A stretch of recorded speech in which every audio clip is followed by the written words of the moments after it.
Jarri tranquil, urrengo minutuetan alduntze linguistikoari buruz berba egingo dugu, da zehazki arduradun politikoen alduntze linguistikoari buruz, baina ikusi dozue Jon Sarasuak etxeko lanak ipini dostez, edo behintzat egin beharreko lehengo galdera. Udaltopenoiko prozedurari jarraiki pentsetan dut aurkezpen handirik ez da bela bier, baina labur-labur azalduko dotzuet, jakingo dozue Markel Olano Arrese, nordan, behasainen jaioa 1975 Eusko Alderdi Jeltzalean kide 18 urtetatik. Eta 2007tik 11 eta 15etik 23 Gipuzkoako aldun nagusia izendakoa. Gaur egun Eusko Alderdi Jeltzaleko Euskadi Buru Batzarreko Euskara arduraduna da. Eta paparrean ikusten jakon moduan Euskararen aldeko ekimenetan lan aktiboa egiten dauena. Josu Astiria urtaran bestaldean dekot, Zumarragan jaioan 1978an humanitate eta enpresa ikasketek egin bazan eta lidergo eta enpresa zuzendaritzako masterra deko. EH Bilduko kidea, Zumarragako udalean zinegotzia, Eusko Legebiltzarrean legebiltzarkidea eta koalizioan hizkuntza politika, zientzia, teknologia eta adimen artifizialean jarduten dau. Jonen galdera gogorarazoko deutzuet eta hortik abiatuko gara. Zenbateraino zagozie prest, zuek eta zeuek ordezkatzen dozu esan kultura politikoak, Euskara bizibarritzeko helburu politiko baten bila alkarlanean ibiltzeko. Zeuek ikusi gurago dozuenak. Noni esiko naiz? Dertu, eskarrik asko, Mark. Egun guztioi. Egia esan plazerra izan da Jonen bideoa ikustea, eta egia da galdera luzea indigula, gaina etzan bukatzen galdera. Zerbait heltzeagatik, ez, berak aipatzen zuen, ez, azkenean elkarlanarako pres gauden, ez, eta nik uste dut, nik bentsatzen dadokanan ikuspegia, eta nire ardura politikoan egon naizenean, nagusiki Foru Aldundian, aplikatu nahi, eta saiatu nahi zan aplikatzen printzipio horita da, norberaren ahalduntze prozesu horretan, euskararen normalizazioaren ikuspegitik, funtsezkoa da, daukan jarrera, bere ez etxai, baina bai arerio politikoarekin. Alegia guk euskarari ematen baldin badiogu, eta euskararen aldeko politikei eta biziberriz prozesuei zentraltasuna ematen baldin badiogu, garbi daukagu, bakoitza bere aldetik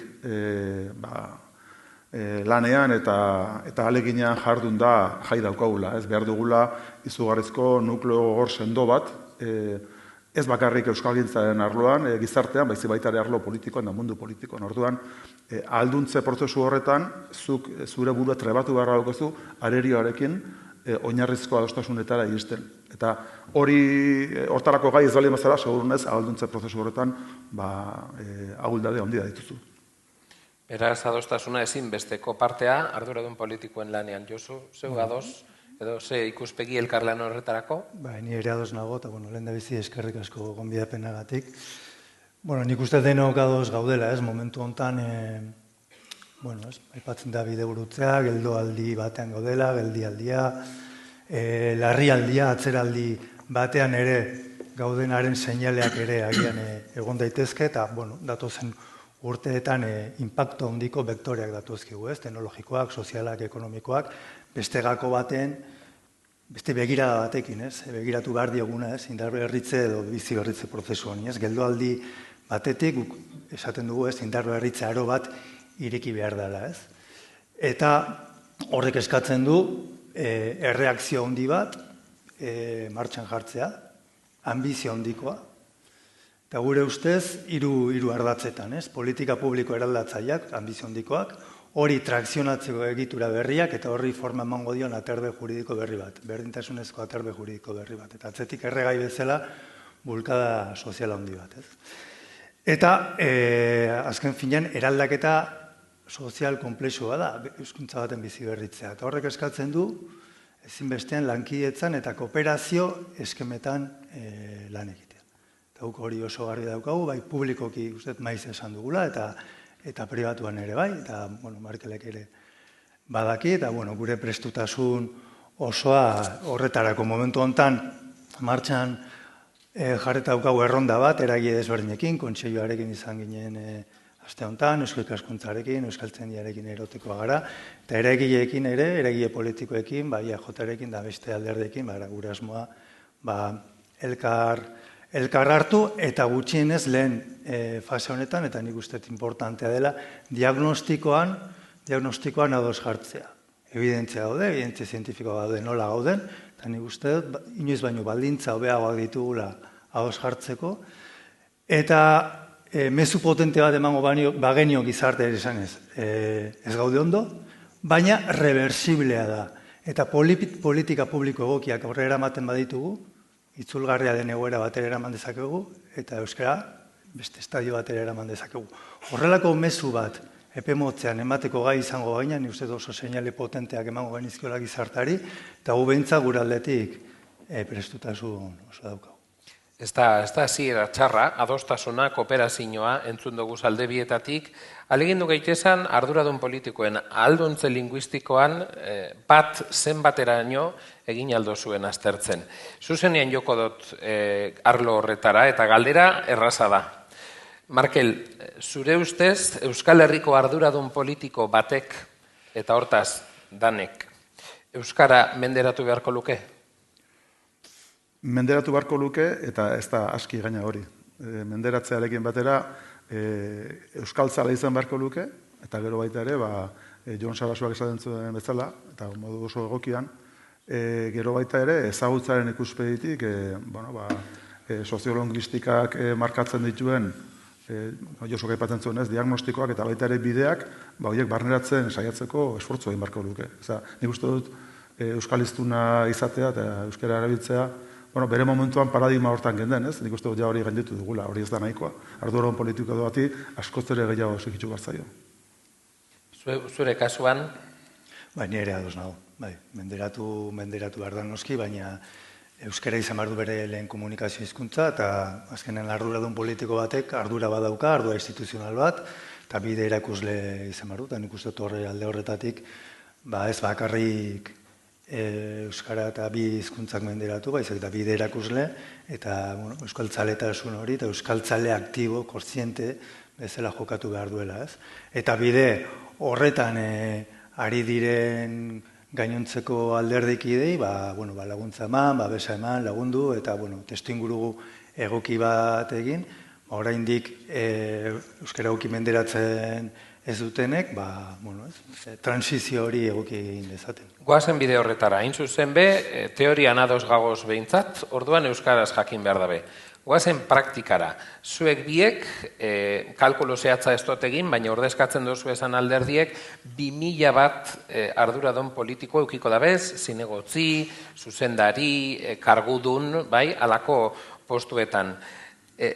Orain Josu zurekin zugaz hasiko naz, zure alderdiko kide hautatu izeteko, gero kargu politiko bihurtzeko, aldez aurretik hizkuntza irizpiderik bada, ezinbestean jakin behar da, espadaki hautagaiak konpromisoren bat hartzen dau? Bai. Guk hautagai garenean kode etiko bat sinatzen dugu, eta kode etiko horretan, bat printzipio daude, eta printzipio horietako bada, euskara izatea zure komunikazio hizkuntza. Hori da, sinatzen dugunean. Eta ez balin bada, prestutasune konpromiso bat hartzen duzu, hori eraldatzeko. Momentu honetan, ditugun hautetsi guztietatik, Euskal Herri osoan, EH-baikoak ez ditut kontuen hartuko, 185, EH Bilduko 185, hautetxien 185 da Euskalduna. Eta gainontzeko 15 esango nuke, belarri prest, jarrera bat duela. Momentu honetan, datu horiek dira, eta uste oso datu onak dira. Beraz ezagutza handia kode etikoan eta bestela konpromisoa erabiltzeko eta sustatzeko. Nola gaude Eusko Alderdi Jeltzalean, Markel? Nik uste dut herria bezala, ez? Lurraldez lurralde, eta lurralde bakoitzean gainera segun zezon aldetan, egoera desberdina da, ez? Nik, Gipuzkoan bizi izan dudan evoluzioa bilakaera oso positiboa izan da, eta honetan nik esan duke, arduradun politikoen ikuspegitik gehiengo oso zabal dala Euskalduna, eta gaina guk egiten ditugun barne bilera eta harremanetan euskara dela nagusi, ez? Beste lurralde batzutan, zoritxarrez ez da horren posible hori, baina evoluzioa nik egon daukat, nisartu nitzala gure ejecutiba nazionalean, 2000 urtean, eta garai hartan nik ezagutu nuen alderdia, eta alderdi barruko bizitza hizkuntzaren ikuspegitik, eta gaur egun bizi dudana, berriro etorri naiz ez, pixkat erakundetatik pasa, eta berriro alderdira sartu naizenean ikusi dudan bilakara oso positiboa izan da, beraz, bueno, egia da lurraldetu lurralde egoera desberdina dela, eta herria desberdina delako, baina egia da baita ere evoluzioa oso positiboa dela, besteak beste belaunaldiak berritzen dihoazten eran, gazten ekarpena oso ona delako. Eta lurraldez lurralde badabe, euskaraz ez dakien kargudunari alderdiak eskaintzen dotzo baliabideren bat, aukeraren bat. Nik uste dute, aldan neurrian alderdiak egiten duela euskaldunen aldeko autua, aldan neurrian ez. Beti ez da posible ez. Eta orduan horrek eskatzen duena da, gero gainera evoluzio bat hemendik aurrera gainera gero ez da gehiago eta modu azeleratuan gertatuko dena da, pixka bat euskaraldian gertatzen ari da hori, ez? Euskalduna alduntzen den neurrian, alderdi barruan ere alduntzen ari da, eta bileratan gero ez da gehiago euskaraz funtzionatzeko itxura daukagu, eta ala beharrez denok egokitu barrauko errealitatea eta inork ezin du oztopo izan, eta nik uste dut hori oso barneatuta daukagula gure alderdiko guztiok. Bileren gaia atera duzu, beraz ezagutzaren irudia eskar bat ikusi dugu, gogoratu daigun Euskal Herrian ordezkaritza handiena daukien alderdi biren ordezkariekaz gabizela, beraz errealitatetik edo argazki benetakotik gertu geratuko gara datu honek entzunda, ezagutzaren ingurukoak entzunda, jauzi indaigun erabilerara, alde hori esan dozu, baina zuri galdetuko dotzut oraingoan, Markel, zein hizkuntzatan egiten dira alderdi barruko bilerak? Erantzun dizut, nik uste dut, orain dela 20 urtetik onuntza bilakaera oso positiboa izan da, ni sartu nintzenean gure alderdian, batzarrean bat balimazan, bi balimaziran euskara ez egitenak, horrek baldintzatzen zuen batzar guztia, eta orain ez da horrela. Orain gertaliteke, batzarra batean, bilara batean, euskara ez dakien bate egotea, baina horrek ez du baldintzatzen beste guztion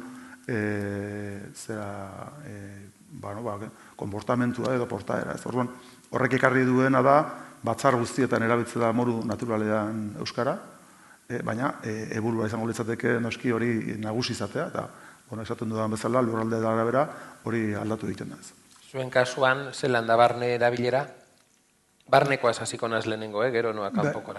Nik ez dut ezagutzen lurralde batzuen egoera ez, baina nagusikin ere esperientziagatik, bai batzarrak, bai batzar nagusiak, bai bilerak euskara normal. Azken aldian bintzat euskara hutsez izan dira. Gero interpretazio zerbitzu bat jartzen da, eta hori erabiltzen dute, baina ez dira asko izaten da. Azkeneko kongresuan, adibidez, euskara hutsez izan zen, eta esperimentu bezala azpititulazio automatikoa erabile genuen. Azpititulazio automatikoa, euskara hutsez egiten ziren hitzartzeak, eta ondoren, bai gaztelaniaz, bai ingelesez, nazioarteko jende asko joan zen, eta horregatik ere egin zen, baina euskarari eman zitzaion ardatza, eta gero, euskara etzekienak jarraitu ahal izan zuen. Baina adibidez zeu Zumarragako zinegotzi edo Eusko Legebiltzarreko legebiltzarkide zaren enean, toketan jatzu zen batzarrak, hizkuntza euskara, nagusi, gaztelania... Legebiltzarrean euskara gutxez, egunekon. Zumarragako udalean? Eta Zumarrako udaleko EH Bilduk euskara gutxez. Zumarrako udalean uste dute... Bai, gehiago alderdi barruan emilen, zorein kanpokora noa. Eta zelan, zeugaz jarraituko dut, eta zelan erabakitzen dau zeuen alderdiak, edo ze irizpide dagoz, jendaurreko komunikazioak adosteko eta erabakitzeko, irizpiderik pentsetan dut egongo dela. Eta ze pizudekon horragian, ahalduntze linguistikoak edo euskararen erakusgarritasunak.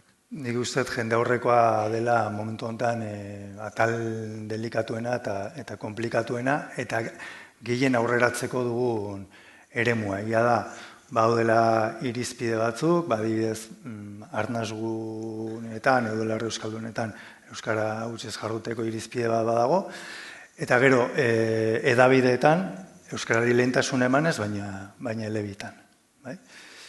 legebiltzarrean dugun irizpide bat, baina hori findu beharra dago, eta momentu honetan prozesu hori irikitzekotan gaude, uneko 70 da jarri zen irizpide, uneko 70 euskaraz egitea, nik uste hortxe gaudela, baina iruditzen zait hor badaukagula komunikazioen ikuspegitik, zorrotzago eta jauzi bat egiteko unean bagaudela, eta, bakizue komunikazioa, segun zein den publiko xedea, beste gauza batzuk kontuen hartzen dira, badago erdal edabideen presio bat.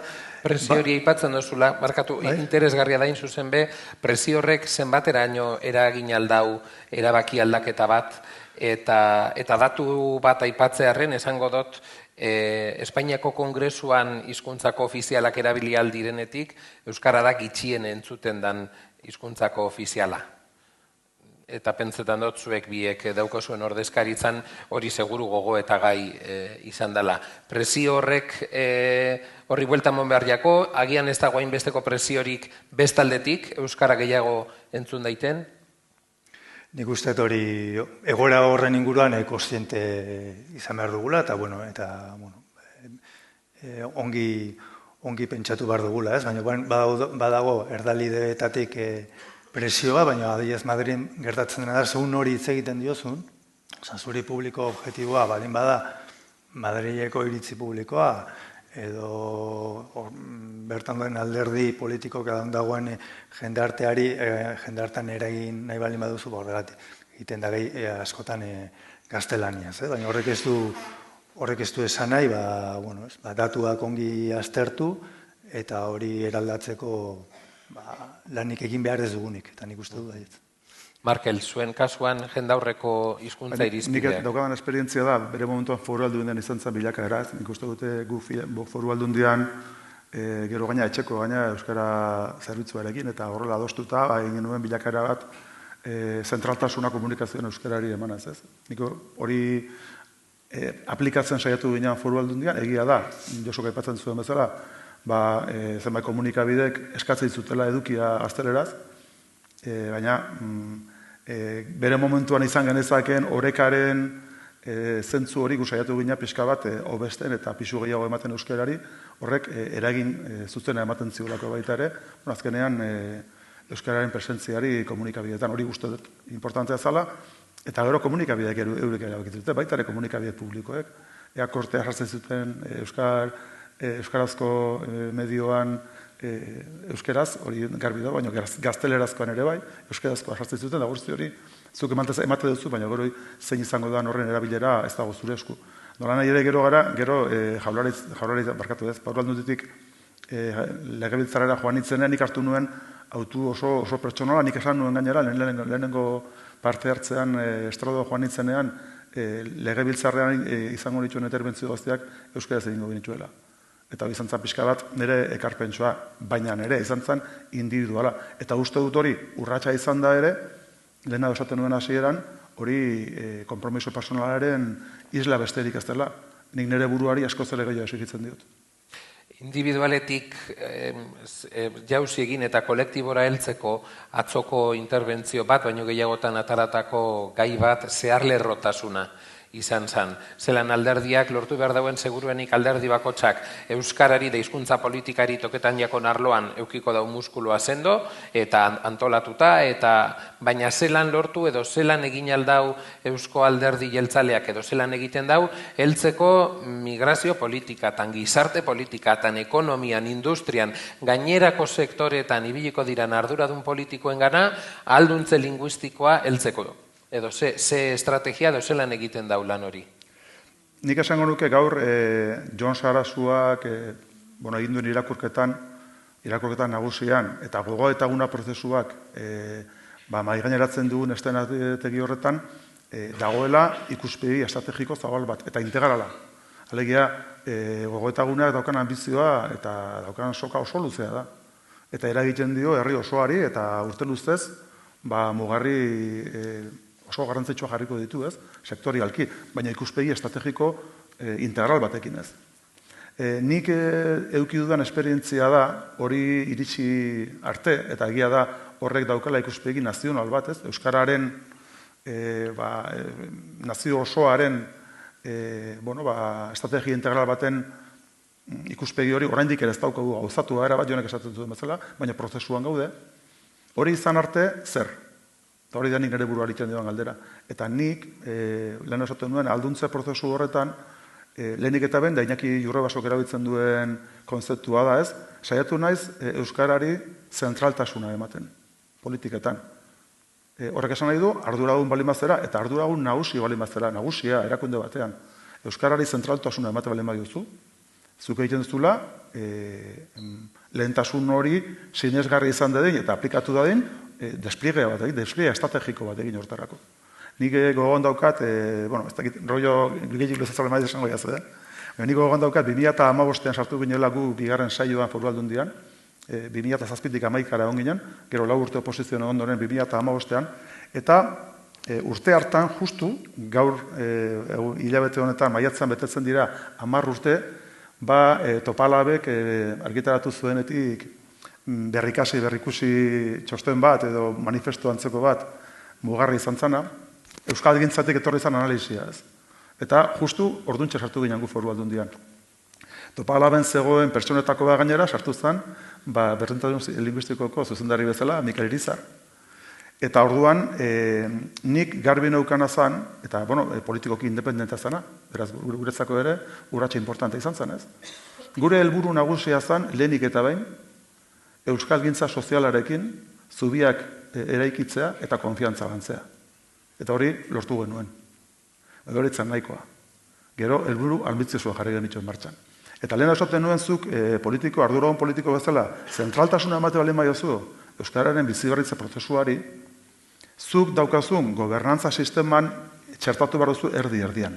Gu 2015-etik aurrera, Gipuzkoaren, Foru Aldundiaren, baina lurralde osoaren etorkizuneko esparru nagusietan proiektu estrategikoa martxan jarri genituen, eta erabaki genuen euskararen biziberritze prozesuan ere proiektu estrategikoa martxan jartzea, eta hori izan zen, Errenterian dagoen Badalab laborategiaz. Hizkuntza berrikuntzarako laborategi horrek eskatu zuen euskalgintza sozialarekin izugarrizko konfiantza lan bat egitea. Eta ez bakarrik hori, baizik eskatu zuena da gobernantza eraldatzea. Eta ikuspegi instituzional piramidal batetik, vertikal batetik, horizontal batetik pasatzea. Partzuergoa martxan jarri genuen, eta partzuergo horretan gehiengoa eman zitzaion, erabakitzeko ahalmen nagusia eman zitzaion euskalgintza sozialari. Horrek esan nahi duena da, erakunde batek euskalgintzari esaten diola gu pres gaude zuekin elkarlanean jarduteko, eta pres gaude ematen dituen urrats guztiak zuekin lantzeko hasieratik baita ere konfigurazio juridikotik abiatuta. Kontua da Markel kasu horretan interesduna zala gizartearen esparru hori. Nik agian... Ez, baina berretu, kontua da zuk esatezu, zu daukazu alde batetik proiektu estrategiko bat, gero daukazu gobernantza bat, lankietzazko gobernantza bat konfiguratzen duzu, eta gero daukazu baita ere berrikuntza eta esperimentaziorako esparru bat. Eta hor, proiektu bat jarri genuen, da horrekin bukatzen dut, Gipuzkoa Arigunek izenekoa, eta orduan Euskaraldiaren bilakaeran ja Arigune figura martxan jarri zenean, bere momentuan Peio Jauregik egin zigun, ekitaldi batean egin zigun galdera bati erantzunez, noizako Gipuzkoa Arigune, gu proiektu hori lantzen hasi ginen ikuspegi esperimentaletik. Orduan, eta berriro hasieran nator. Ikuspegi integral, plangintza estrategiko integral bat Euskal Herri osorako burutzen den bitartean, aurretik gobernantza mailan egin behar dira urrats oso importanteak, konfiantza lantzeko. Lehenago aipatzen genduen arduragun politiko eta tradizio politiko diferenten artean. Baina baita ere tradizio politikoen eta euskalgintza sozialaren artean, eta erakunde publikoen eta euskalgintza sozialaren artean. Hori funtsezkoa da. Lantzen joatea, eukitzen dugun bitartean, estrategia integral hori. Eta bigarren, esperimentazioa funtsezkoa da. Eta pauso batzuk ematea, ez baitaki zer egin behar dugun. Guk, lehenago aipatzen genuen, ez? Bizi dugun egoera, hain da zaila, hain da gogorra, eta hain da esan dezakegu ederra baita ere, ez? Krisi momentu batean gaude, eta krisiak dauzka bere aukerak eta bere arriskuak, ez? Hain giltzarria da, hain importantea da bizi dugun momentua, funtsezkoa dugula baita ere berrikuntza aktibatzea arlo horretan. Horregatik eman genion garrantzi hori badalabi eta baita ere Gipuzkoari gune proiektuari. Ulertzen dut, planteatzen duzu, ezinbestekoa da parte hori, zehar lehorratasunaren kontzeptu atzo landutakoan, igual beste era batera lantzeko da, hizkuntza politikako jaurlaritzako hizkuntza politikak, edo hizkuntza berdintasunerako zuzendaritzak foru aldundian egin dezakenetik harago, bai, imaginatu gizarte arloak edo ekonomia arloan lortzen baldin badugu euskara txertatzea, inokulatzea, alduntze linguistikoa, horrek agian askoz eragina handiagoa izango du gizarte esparru zabalagora helduko delako. Eta galdera hortik zijoan, ea hor ete dagoen ekimen zehatzen. Igual ez dut ondo azaldu, baina zuk aipatzen duzunean proiektu estrategikoa dela, ez da proiektu estrategikoa sail jakin batentzako, erakundearentzako da proiektu estrategikoa. Eta bere garapena ez da sail baten esku gelditzen soilik, erakunde osoarena. Eta noski, kasu honetan, diputatu nagusiak eta bere gabineteak bere gain hartzen duten proiektua. Egia da gero hori, arduradun eta funtzionario eta jakin batzuk bultzatuko dutela nagusiki, baina hori da aldaketa nagusia. Zehar leharrokatasuna datorre, estrategikotasunetik. Ze bestela, ez da estrategikoa. Arlo jakin batek daukan proiektua soila balima da, orduan ez da estrategikoa. Eta horretik esaten dut, horrek eskatzen duena da, aldatzea erakunde guztiaren kultura politikoa. Ze erakundeak diseinatzen direnean, euskal erakundea diseinatzen dira arloka, eta gaina arlo bakoitzak gaztelu bat egiten du pixkat bere inguruan. Bere burua babesten du, aurrekontua lortzen du, eta kudeaketa despliega dauka. Nik uste dut, foru aldundia gainera, guain dauka parada eta erronka, ze 10 urtean bere funtzionarioen 150 berritu inbarko du. Orduan, profil berriak etorriko dira, eta erakundea antolatzeko sistematika aldatu beharko dugu, eta proiektuka funtzionatzen ikasi beharko dugu, eta ikasten ari gara, gara, barkatu, dira, Fiskala, beste urte ondoren atera zintzak, baina ez da kasu honetan nire ardura, baina egia da, proiektuka funtzionazio horrek aldatzen gaitula guztiok. Eta nik uste dut, erakundeek egokitu barra daukala, euskal erakundeek funtzionatu barra daukala, gero eta gehiago arlo hortan, zuk esaten duzun hori funtsezkoa dalako, zehar lerrokotasuna.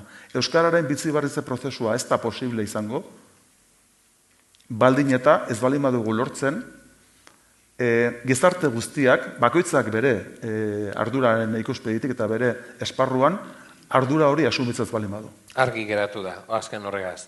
Josu, zure kasuan, agian emondu zuzan datuekaz, Euskara zieratik 85 bada horrek eragingo dau, baina alduntze linguistikoa sustatzeko Euskararen ardura edo hizkuntza politikaren ardura ez daukien kargudunen artean bada lantzen da zehar lerrotasunik, badago irizpide berezirik?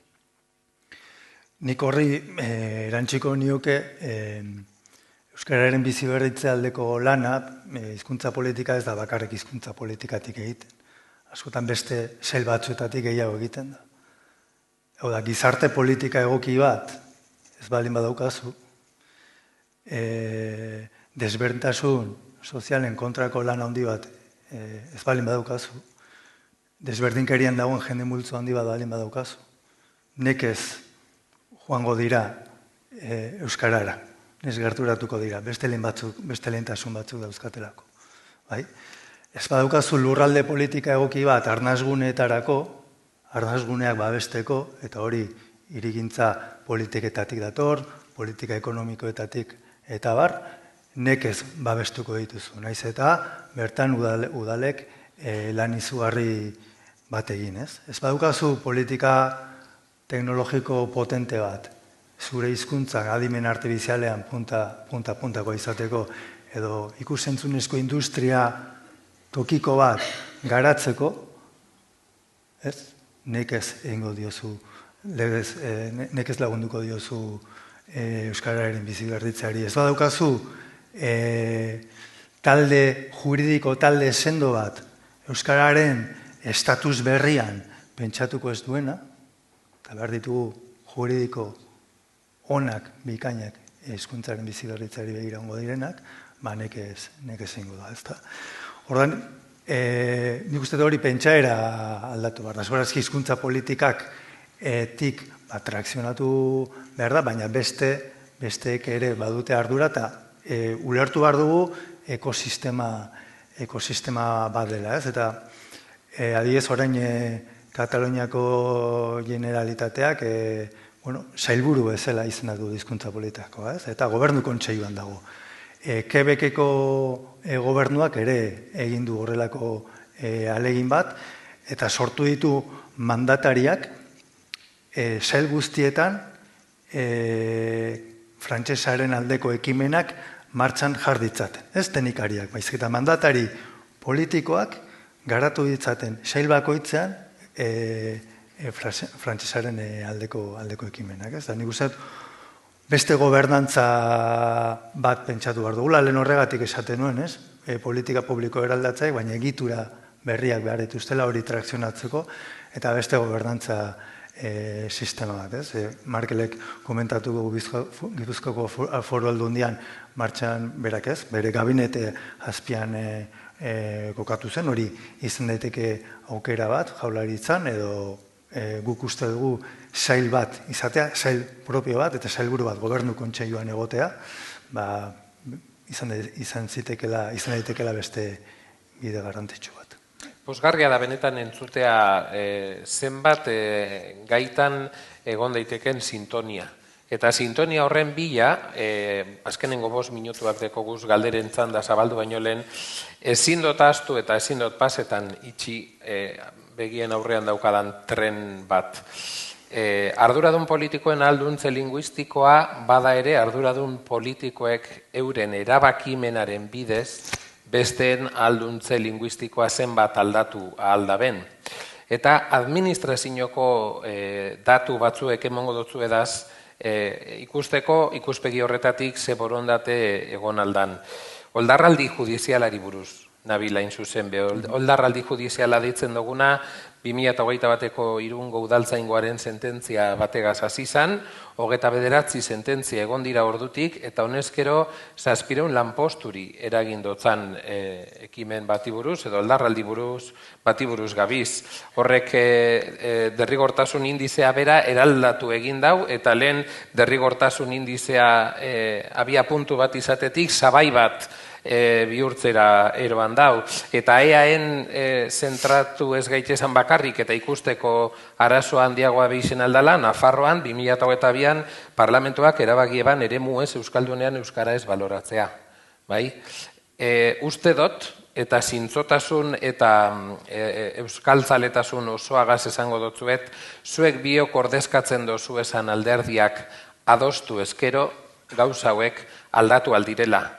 Aldaketa konstituzionalak dira oldarraldi judizialaren kasuan, baina funtzio publikoko legean okerrezpanago aldaketa pare bat eginda artikulu batzuetan, eten alko geunke, eta une oso garrantzitsua da orain bizi duguna. Markel zuk zeuk esan dozu, Gipuzkoako Foru Aldundiak 150ean aldatu behar badau bere langileria, ezinbestekoa da, orain agian da taka eta unea langile hoiei esateko, Katalunian edo Galizian gauza askotan esan alden moduan, Euskal Autonomia Erkidegoan behintzat.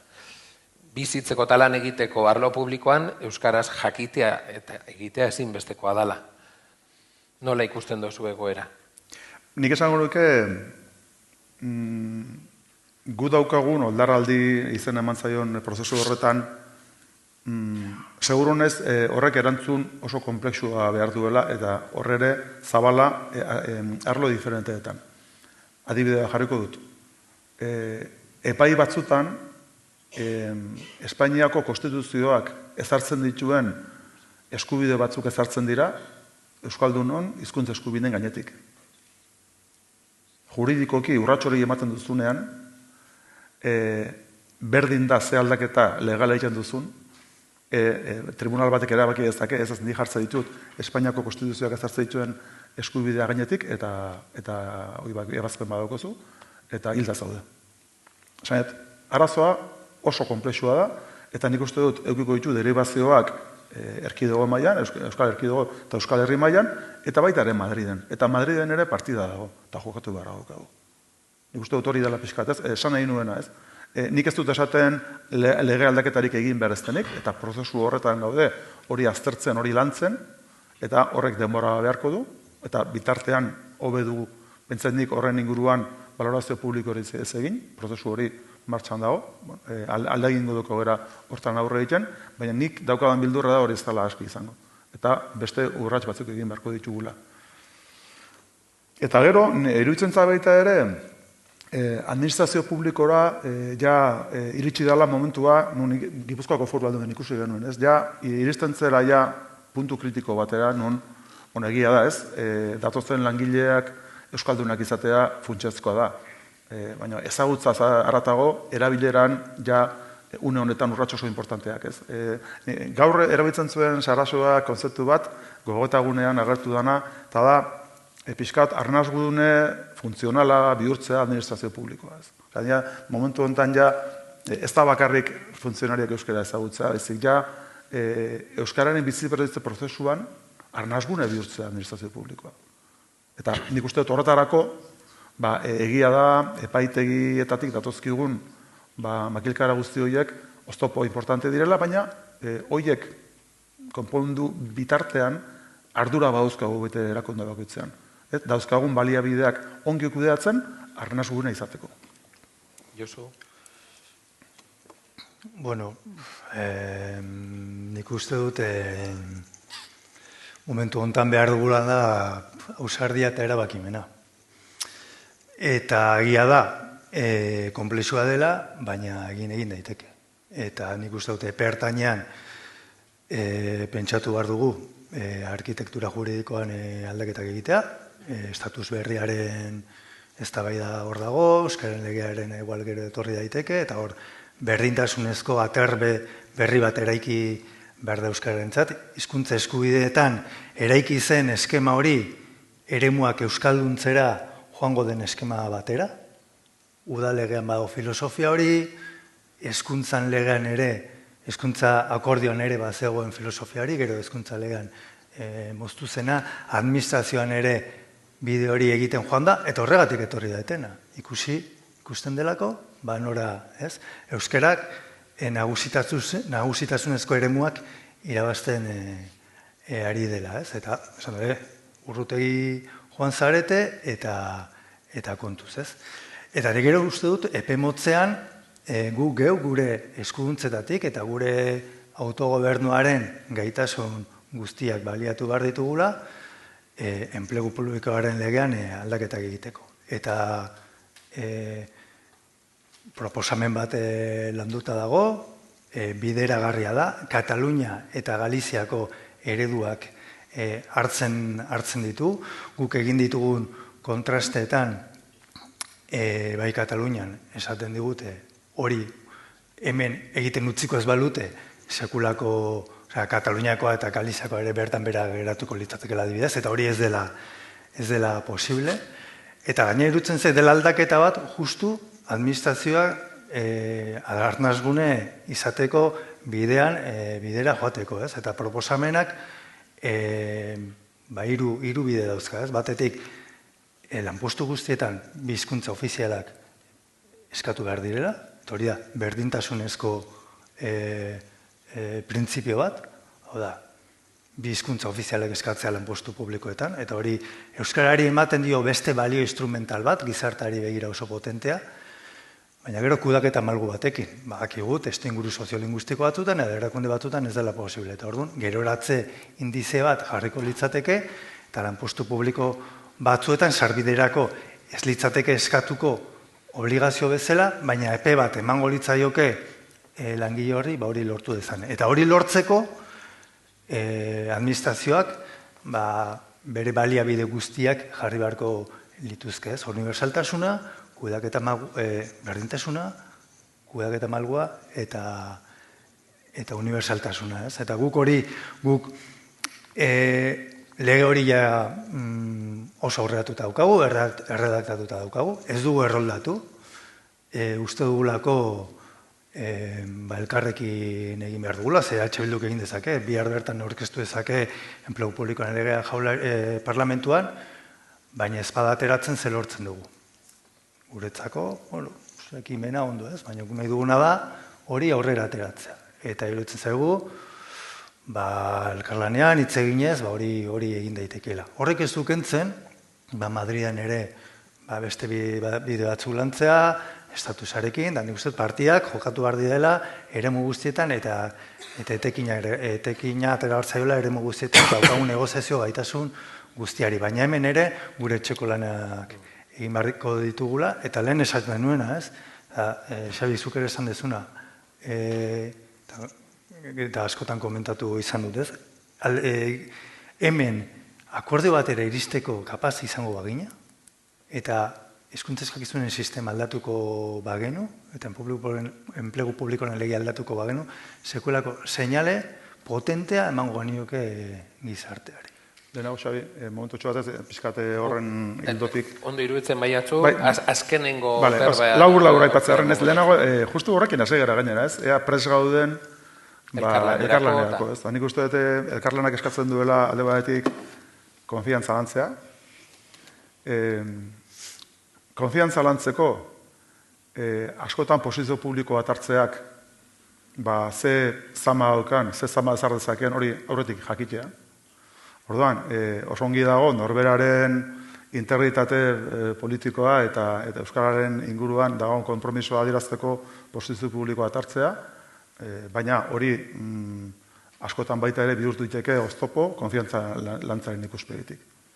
Nagusiki, elkarrizketa batzutan, aipatzen denean, diskrezio momentua behar dela, definizio batera iritsi arte ez. Orduan, norberak hartzen ditu bere erabakiak eta norberak duzke bere jarrerak ez. Zuk erabakiak ez nik egiten dut gizartearen aurrean oso txukoen agertuko da planteamendu publiko bat, baina hori lehenengo mailan jartzen dut eta beste sensibilitate politikoekin landu beharreko konfiantza bigarren mailan. Norberak erabakitzen du, ze esparru landu nahi duen, baina nik hasieratik esan dut. Norberaren alduntza prozesuan funtsezkoa da definitzea nola landu behar duzun konfiantza zure arerio politikoarekin, eta gaina azkenan zure arerio takide izango denarekin funtsezko elkarlan bat, edo oinarrizko elkarlan bat ezinbesteko izango delako. Nik ezinbestean eskartu behar dutzuet, gaur gonbidapena onartu izana, erakutsi duzuen konfiantza, elkarrizketa, uste dut ikusi dazala aurrera egiteko bide asko, eta benetan eskartzen dutzuet. Aurrera jarraitu behar dugu, ez dakit galderaren bat egin nahi dauen baten batek, gogoratu zun bidez baten batek egin gureko baleu oraintxe begiratuko dut, baina emoten da ez daukadala ezer, eta besterik espaldin balego, nik pentsetan dut oso elkarrizketa mamitxo izan dela, benetan eskarrik asko zintzotasunagatik, txalo bero bategaz agurtu daiguzan, eta segi aurrera zen.